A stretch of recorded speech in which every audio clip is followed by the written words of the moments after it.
Hallelujah. हमारे प्रभु यीशु मसीह के मधुर नाम में आप सबको जय मसीह की। तो आइए प्रभु के दिए इस नए दिन में आज फिर से हम मिलकर प्रभु के वचनों पर मनन करें। प्रार्थना।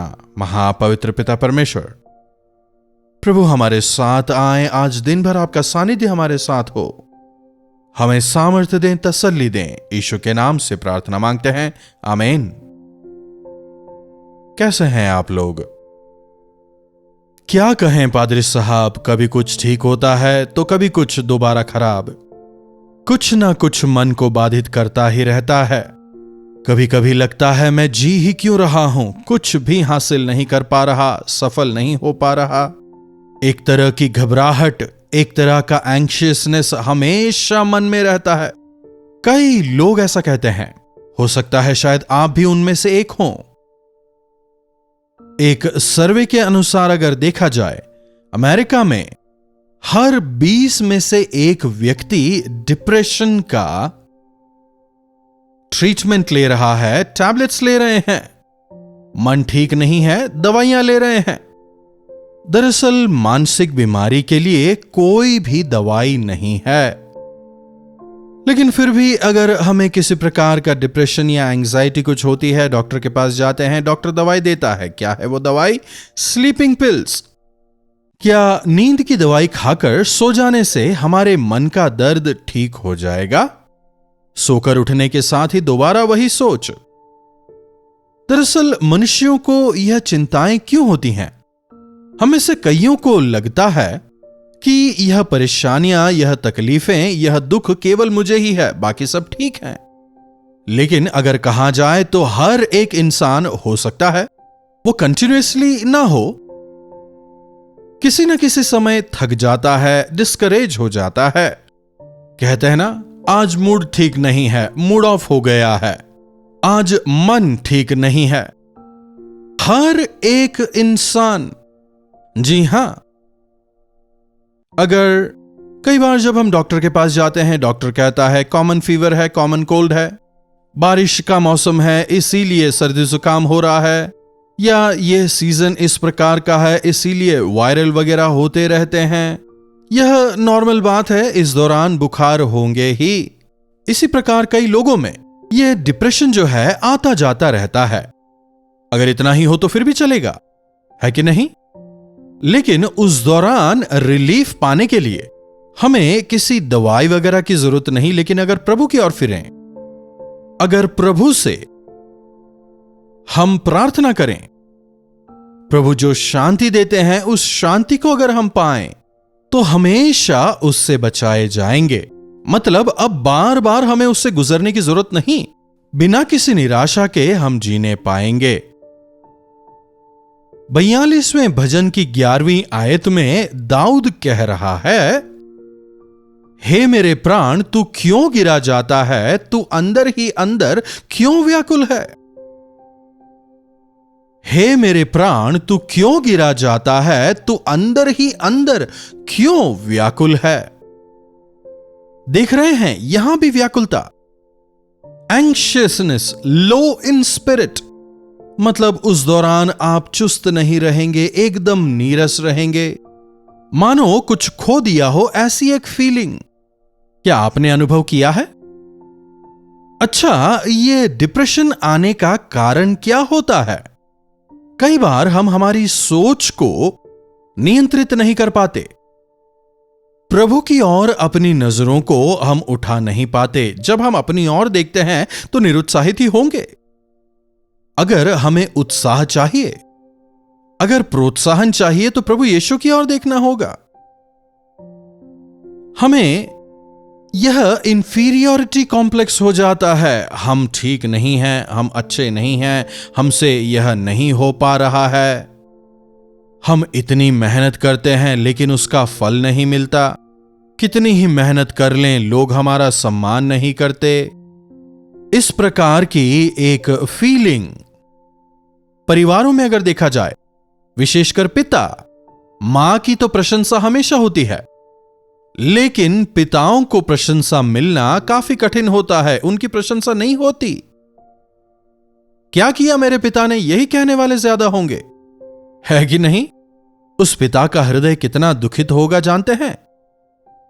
हर पिता त्याग के साथ ही बच्चों की परवरिश करता है, अपने सुख को त्यागता है, अपने आराम को त्यागता है, अपनी इच्छाओं को छोड़ता है, उन्हें बांध देता है। उसकी जो हैसियत है, उसके बच्चे उससे कहीं आगे बढ़ जाएं, इसी इच्छा के साथ हर एक पिता अपने बच्चों की परवरिश करता है। और यह आसान नहीं है। पिताओं का अपमान ना करें। और अगर एक पिता के तौर पर आप हताश हैं, तो बच्चों से प्रोत्साहन की उम्मीद ना रखें। यीशु की ओर देखें। वे ही हैं जो हमें तसल्ली देते हैं। विपत्ति के दौरान हम कई पाठों को सीख सकते हैं। विपत्ति के दौरान हमें कोई भी निर्णय नहीं लेने चाहिए, डिसीजंस नहीं लेने चाहिए। जब हम क्रोधित होते हैं, जब हम बाधित होते हैं, हमें निर्णय नहीं लेने चाहिए। शायद वे ठीक ना हो। हम अपनी हानि करेंगे, शायद दूसरों की भी हानि कर बैठें। प्रभु कहते हैं हमारे वचन से आशीष ही निकलें, श्रापित वचन ना निकलें। इसीलिए अगर हम पर निराशा का बुखार चढ़ा है, उस दौरान चुप रहना अच्छा है। उस दौरान मनमुटाव की स्थिति से दूर रहना हमारे लिए अच्छा है। उस दौरान अपनी स्थिति के बारे में, अपने आप के बारे में सोचना छोड़कर हमें प्रभु की ओर देखना है, वचनों को पढ़ना है, प्रार्थना करना है। We will come out easily। हम आराम से उससे बाहर आने पाएंगे। हे मेरे प्राण, तू क्यों गिरा जाता है? तू व्याकुल क्यों है? फर्स्ट ऑफ ऑल, जब हम कहते हैं कि मन ठीक नहीं, अगर निराश है, तो सबसे पहले एनालाइज करें, कब से मेरा मन ऐसा है? किस वजह से मुझ में यह निराशा आई है? किसकी बातों ने मुझे निराश किया है? मैंने कब उन्हें अपने जीवन में जगा दी? किस वजह से यह स्थिति उभरी? अगर आप एनालाइज करने पाएं, तो आधी परेशानी का समाधान हो गया। ओह, उनकी बातों को लेकर मैं क्यों रोके बैठा रहूं? ओके, मुझसे कोई गलती हो गई, प्रभु से क्षमा मांगना काफी है ना? तुरंत आपको रेमेडी मिल जाएगी। निराशा से उभारने के लिए हमारे प्रभु हमेशा तैयार हैं। क्यों यह डिसअपॉइंटमेंट मेरे जीवन में आया? डिस्करेजमेंट क्यों आया? डिप्रेशन क्यों आया? Why did this situation arise? अपने आप को परखें। क्यों क्यों क्यों? अगर हम कारण जान लें तो डील करना आसान हो जाएगा। डॉक्टर कहते हैं ना, if they can diagnose the disease, treatment becomes easy. आसान हो जाता है, दवाई देना आसान हो जाता है। तो यहां दाऊद एनालाइज कर रहा है, क्यों? तो अंदर ही अंदर व्याकुल क्यों है? व्याकुल क्यों है? व्याकुलता, एंग्शियसनेस, कई ऐसी बातें होती हैं जो हमें व्याकुल कर बैठती हैं। एंग्शियसनेस की वजह से, एंग्जाइटी की वजह से हम अपनी शांति खो देते हैं, अपने मन को खराब कर बैठते हैं, जिस वजह से कई बार हम गलत निर्णय ले बैठते हैं। और इसीलिए जब हम आशा रहित परिस्थिति में होते हैं, तो आशा देने वाले प्रभु यीशु की ओर देखें, अपने कमरे में जाएं, प्रार्थना करें, प्रभु के सामने अपने हृदय को खोलें, अपना दुख उन्हें बताएं, अपनी समस्या उन्हें बताएं, प्रार्थना में बताएं। दाऊद भी यही कह रहा है, हे मेरे प्राण, तू क्यों गिरा जाता है? तू अंदर ही अंदर व्याकुल क्यों है? परमेश्वर पर भरोसा रख। होप इन गॉड, परमेश्वर पर भरोसा रख, क्योंकि वे तेरे मुख की चमक हैं। उन पर भरोसा रख, वे तुझे छुड़ाएंगे। उन पर विश्वास रख, तेरी अगुवाई करेंगे। उनसे प्रार्थना कर, तुझे जवाब देंगे। हालेलुया। हमारे प्रभु यीशु मांगने से देने वाले हैं, खटखटाने से खोलने वाले हैं।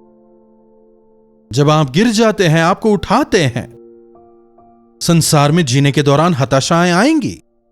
हां, मैं कभी हताश नहीं हुआ, कभी निराश नहीं हुआ, कभी व्याकुल नहीं हुआ। अगर ऐसा कोई कहता है, इसमें कोई सच्चाई नहीं। मैं विश्वासी हूं ना, पास्टर हूं ना, तो क्या हुआ?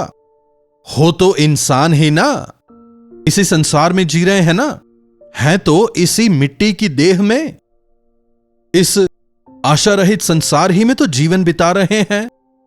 बाइबल के नायकों को देखिए, उन्हें भी निराशा की तराई से होकर गुजरना पड़ा। भले ही दाऊद ने गोलियात को काफी आसानी से हरा दिया, लेकिन निराशा के खड्डे से बाहर आने के लिए उसे प्रभु को पुकारना पड़ा। अय्यूब के विषय तो कहने की ही जरूरत नहीं, वो भी डिप्रेशन में चला गया था। कहता है, अगर मैं जन्मा ही नहीं होता तो अच्छा होता, मेरी मां का अगर कोख बंद हो गया होता तो अच्छा होता। समझ रहे हैं अय्यूब यहां क्या क्या कह रहा है? क्योंकि वो सहन नहीं कर पाया। एक दिन में सब कुछ खत्म, बच्चे मर गए, तबीयत खराब हो गई। उस दर्द ने उसे निराश किया, लेकिन उस निराशा के दौरान भी उसने परमेश्वर पर भरोसा रखा। अपने परमेश्वर पर भरोसा रख, क्योंकि वे तेरे मुख की चमक हैं। भले ही मेरा सब कुछ चला गया हो, प्रभु मुझे दोबारा दे सकते हैं। उसमें यह विश्वास था, इसीलिए जीवन में दोगुनी आशीष पाता है। आप जीवन में किस बात को लेकर निराश हैं? कई बार पैसों की वजह से हम निराश हो जाते हैं। जो पैसा हमें मिलना था, जिसे देना था, वो जब समय पर नहीं देता, जब कर्ज बढ़ जाता है, हम चुका नहीं पाते, है ना? अचानक आमदनी के लिए हम जिस चीज पर आधारित थे, जब वो रुक जाता है, अब क्या करेंगे क्या करेंगे कहकर व्याकुल हो जाते हैं। लेकिन याद रखें, यहोवा इरे। मनुष्य शायद भूल जाए, पर प्रभु नहीं छोड़ते। उस करीत के नाले के पास सुबह शाम कौवे आकर रोटी और मांस देते थे। करीत के शानदार पानी को वो पीकर तृप्ति और संतुष्टि के साथ एलिया वहां रहता था। एक दिन पानी खत्म हो गया, पानी सूख गया, मैं क्या पीऊंगा सोच रहा था, तब कौवे भी नहीं आते। अब जीना मुश्किल है कहकर डिप्रेशन में चला गया। लेकिन जब प्रभु को पुकारता है, प्रभु कहते हैं, घबरा मत, तेरे लिए दूसरा इंतजाम किया है। नाले सूख सकते हैं, तेरे लिए आहार लाने वाले कौवे रुक सकते हैं, लेकिन तेरे परमेश्वर ना कभी तुझे छोड़ेंगे, ना कभी तुझे त्यागेंगे। एक द्वार बंद हो तो दूसरा द्वार खोलते हैं। अगर एक द्वार बंद हो जाए तो व्याकुल ही बिना, प्रभु दूसरा द्वार खोलने वाले हैं। प्रभु पर आशान्वित रहें। अरे यह चला गया कहकर घबराने के बजाय, मेरे प्रभु इससे बेहतर मुझे देने वाले हैं, ऐसा विश्वास करें। व्याकुल हुए बिना परमेश्वर पर आशान्वित होकर जीवन बिताएं, आशीष पाएंगे। शैतान को स्थान दिए बिना जयवंत होकर जीने पाएंगे। व्याकुलता के दौरान, हमारी बलहीनताओं के दौरान, शैतान हमें परमेश्वर से दूर ले जाने के लिए हमें गुलाम बनाकर अपनी ओर फेरने का प्रयास करता है। इसीलिए जागते रहकर प्रार्थना करते रहना है। सर झुकाएं, प्रार्थना। महापवित्र पिता परमेश्वर, प्रभु इस संसार में जीवन बिताते हुए व्याकुल होना, घबराना, कल की चिंता, निराश हो जाना एक आम बात है, और शैतान इसी चीज का फायदा उठाकर कोशिश करता है कि हमें आपसे दूर ले जाए, हमें आपके विरोध में खड़े करने का, आपको दूषित करने का प्रयास करता है। लेकिन प्रभु हमारी मदद करें कि हमारी निराशाओं में आपको हम दूषित करने वाले, आप पर दोष लगाने वाले हम ना हो, बल्कि दाऊद ही की तरह आप पर भरोसा रखते हुए आपके प्रकाश में बढ़ते चले जाने का अनुग्रह हमें दें। यीशु के नाम से प्रार्थना मांगते हैं, आमीन। अब हमारे पिता परमेश्वर का प्रेम, प्रभु यीशु मसीह का अनुग्रह, पवित्र आत्मा की संगति और सहभागिता हमें से प्रत्येक के साथ आज, कल और सर्वदा बनी रहे। आमीन। प्रभु परमेश्वर की महिमा हो। अपने प्रार्थना विषयों को आप हमें 9884907779 पर व्हाट्सएप वॉइस मैसेज या फिर टेक्स्ट के जरिए भेज सकते हैं। हम आपसे सुनना चाहेंगे, आपके लिए प्रार्थना करेंगे। प्रभु अवश्य आपके जीवनों में चमत्कार करेंगे। व्याकुल ना हो, प्रभु पर आशान्वित होकर जीवन में बढ़ते चले जाएं। इन्हीं वचनों के साथ आज मैं आपसे विदा लेना चाहूंगा। प्रभु आपको आशीष दें। दिल्ली और दिल्ली के आसपास के दर्शकों के लिए खुशखबरी। डॉक्टर जयपॉल अपने दर्शकों से मिलने के लिए दिल्ली में एक दिन के गेट टुगेदर के लिए आ रहे हैं। तारीख है 12 नवंबर। पहला सेशन दोपहर 2 बजे से 5 बजे तक, दूसरा सेशन शाम 6 बजे से 9 बजे तक। जगह है YWCA कॉन्सेंटिया हॉल, बंगला साहब गुरुद्वारा के पास, अशोक रोड, नई दिल्ली। अधिक जानकारी के लिए हमसे संपर्क कीजिए 8939393939 पर। तो डॉक्टर जयपॉल से मुलाकात करना न चूकें। कलवरी दर्शन, ये है प्रेम के दर्शन, यीशु प्रेम के दर्शन। कलवरी दर्शन, ये है प्रेम के दर्शन, यीशु प्रेम